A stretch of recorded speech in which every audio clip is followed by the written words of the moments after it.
السلام عليكم ورحمة الله. السلام عليكم ورحمة الله. Dan 4 hal yang menjaminkan banyak rizki, bukan memudahkan rizki.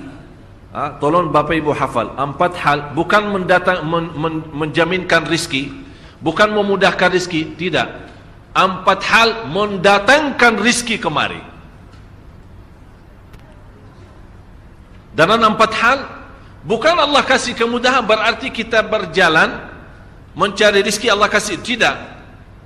Bukan dikasih kemudahan, tapi di mana saja kita ada, posisi kita di mana saja, Allah datangkan rizki kepada kita. Yang pertama, qiyamul lail, salat malam.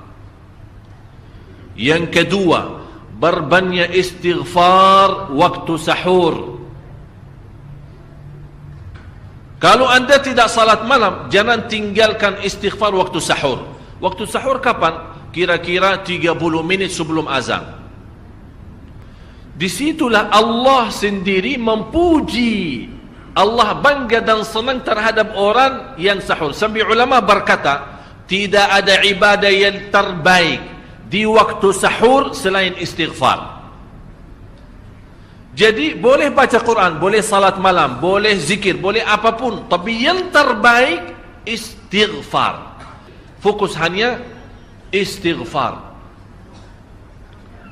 Astaghfirullah wa atubu ilaih, termasuk istighfar Allahumma anta rabbi la ilaha illa ant, yang Bapak Ibu tahu sayyidul istighfar, yang terutama, yang paling luar biasa. Allahumma anta rabbi la ilaha illa anta khalaqtani wa ana abduka wa ana ala ahdika wa wa'dika mastata'at a'udzu bika min syarri ma sana'at abu'u laka bi ni'matika alayya wa abu'u bi dhanbi faghfirli fa innahu la yaghfiru dzunuba.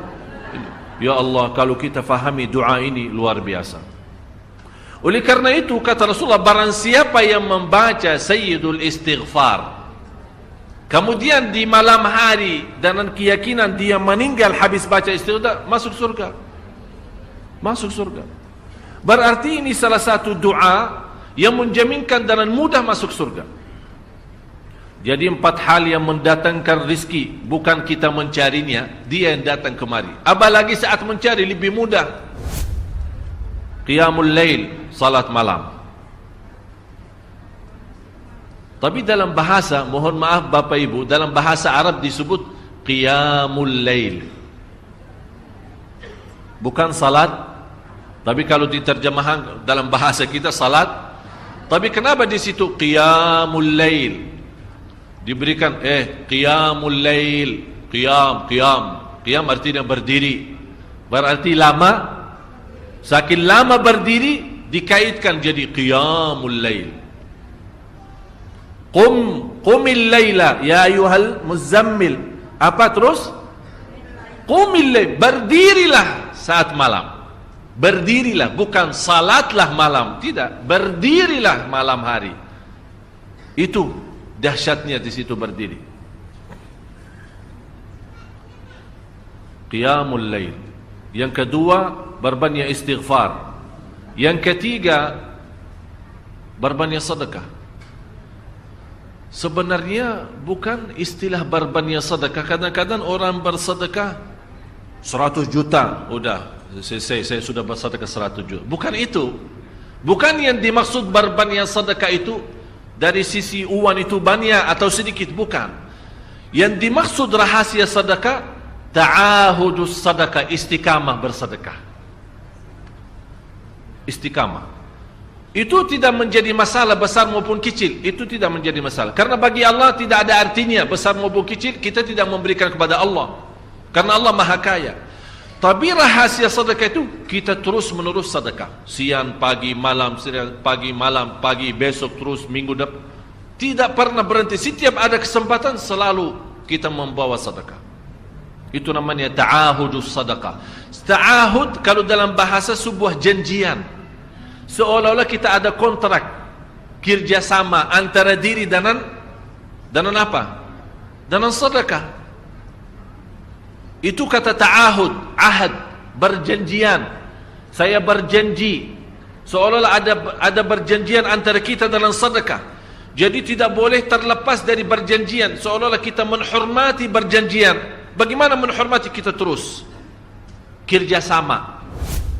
Kita beri, Allah ganti berkah sedekah. Kita beri lagi, Allah ganti masih terus. Kita beri, masih Allah terus ganti. Itulah dahsyatnya sedekah. Jadi Bapak Ibu, jangan nunggu hari tertentu, bulan tertentu, malam tertentu kita bersedekah. Jangan. Setiap kita merasa ada berita baik, ada berita maupun ada berita buruk yang menyakiti perasaan kita, di rumah tangga kita, anak kita, suami kita, istri kita, apapun, langsung segera sedekah. Disitulah rahasianya. Ikatkan seolah-olah kita sudah membuat perjanjian antara diri dan sedekah. Dalam segala hal, hal senang maupun hal tidak, hal bahagia maupun hal sedih, hal bangga maupun hal lagi menghadapi kesusahan, kesulitan, selalu sehat dan sakit. Terus yang keempat, zikir, berzikir pagi hari dan sore hari. Berzikir pagi hari dan sore hari. Ini 4 hal Bapak Ibu. Berdiri malam hari, itu yang namanya tahajud, banjanya atau lamanya berdiri. Berbanyak istighfar waktu sahur. Yang ketiga, berbanyak sedekah.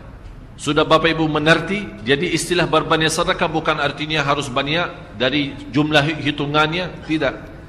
Yang keempat adalah berzikir di pagi hari maupun petang hari.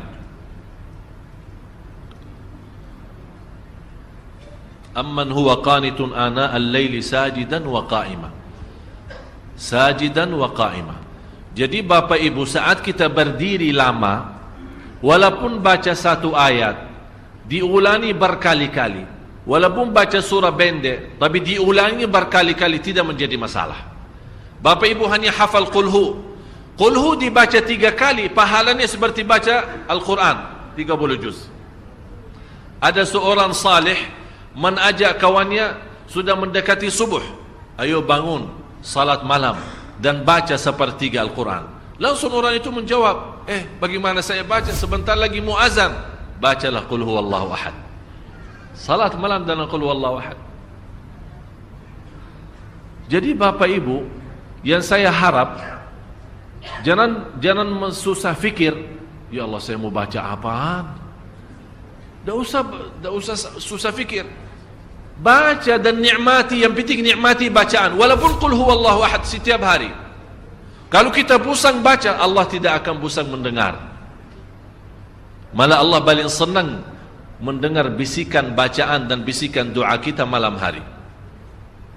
Allah paling senang mendengar bisikan doa munajat kita malam hari. Itu luar biasa.